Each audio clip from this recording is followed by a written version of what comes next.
ఖమ్మం జిల్లాలో హైదరాబాద్ చేపట్టిన ఇళ్ల స్థలాల కూల్చివేతలపై సిపిఎం నాయకులు నిరసన వ్యక్తం చేశారు.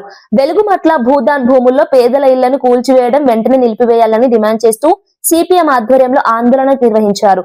నిరసన కార్యక్రమానికి భారీగా పోలీసులు మోహరించగా ఆందోళనలో పాల్గొన్న నాయకులను అదుపులోకి తీసుకుని 2 టౌన్ పోలీస్ స్టేషన్ కు తరలించారు.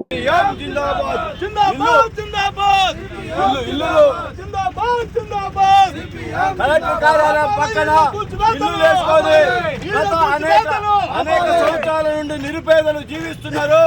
కాయ కష్టం చేసుకొని నిరుపేదలందరూ కూడా ఇల్లు నిర్మించుకొని భూదాన భూములలో నిర్మించుకొని జీవనం కొనసాగిస్తుంటే అర్ధాంతరంగా ఈ ప్రభుత్వం పేద ప్రజల ఇళ్లను కూల్చివేయడం అనేది దుర్మార్గపు చర్య.